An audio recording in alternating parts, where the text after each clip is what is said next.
avant de commencer, là, petite parenthèse ou mise en garde, on va parler de certaines notions de statistiques, mais des notions de base. Donc, c'est pas un cours de stats que je vous donne, c'est un cours de manipulation de données avec Excel, mais on va quand même faire intervenir des notions de base, de calcul de moyenne, par exemple. Donc, je pense que ces notions-là sont comprises et connues de tout le monde, là, mais donc l'objectif c'est pas de faire un cours de statistiques, c'est de voir là, des fonctionnalités de base de calcul avec Excel.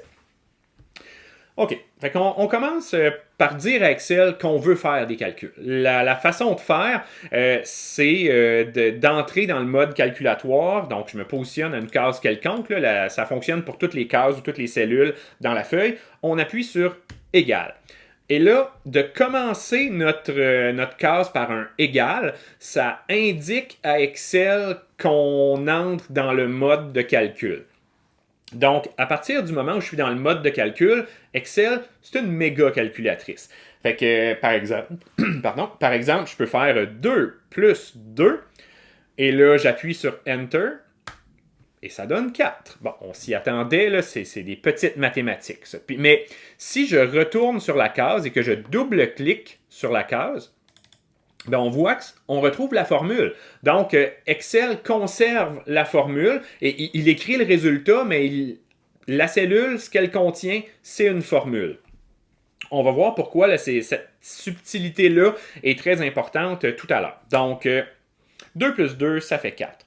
On peut faire toutes les opérations mathématiques de base, mais d'abord, j'attire votre attention sur le fait que si je fais juste écrire 2 plus 2 en omettant le égal, ben, à ce moment-là, Excel considère que c'est un mot. C'est une chaîne de caractères qu'il ne reconnaît pas comme un nombre. On ne lui dit pas de faire l'opération d'addition, donc il considère ça comme un mot. Donc, c'est très important, quand on veut entrer dans le mode calculatoire de Excel, de commencer là, nos cellules par un égal. Et donc, comme je le mentionnais, les opérations mathématiques de base sont toutes disponibles. Si je viens faire 3 fois 3, ça donne 9. Si je viens faire 8 divisé par 2, ça donne 4. Si je viens faire 7 moins 3, on va faire 7 moins 9, ça donne moins 2. Donc, les opérations mathématiques de base sont toutes disponibles. Addition, soustraction, multiplication et division.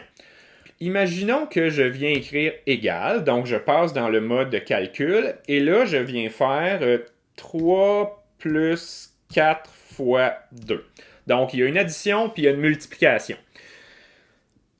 Je mentionnais que tout à l'heure, ou il y a quelques instants, que c'était pas un cours de mathématiques que je vous donnais aujourd'hui, là, mais la priorité des opérations, ça c'est important pour maîtriser la suite des choses. Quand on fait 3 plus 4 fois 2, il faut savoir que la multiplication a priorité sur l'addition. Et la multiplication, division ont toujours priorité sur addition et soustraction. Ce que ça veut dire, c'est que Excel va faire la multiplication en premier. Donc, il va faire le 4 fois 2 en premier, puis après ça, il va faire 3 plus le résultat de 4 fois 2. Donc, 4 fois 2, ça fait 8. On se trouve donc à faire l'opération 3 plus 8, ce qui nous donne 11. Mettons que notre souhait était de faire le 3 plus 4 en premier, puis après ça, de faire la multiplication par 2. Bien, à ce moment-là, dans Excel, il faut lui indiquer en utilisant des parenthèses. Donc, j'inscris mon égal, je passe en mode calculatoire, je mets une parenthèse, je fais mon 3 plus 4, puis après ça, je viens faire mon fois 2.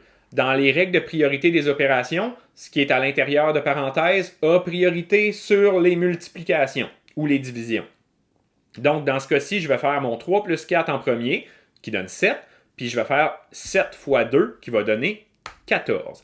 Donc, il faut gérer là, adéquatement les priorités d'opération selon les calculs qu'on veut faire. Puis, on va retrouver cette notion-là tout à l'heure là, quand on fera un calcul de proportion avec des valeurs numériques. Là, on mettra des calculs entre parenthèses pour s'assurer qu'ils sont faits avant, que les additions sont faites avant une éventuelle division qu'on verra tout à l'heure.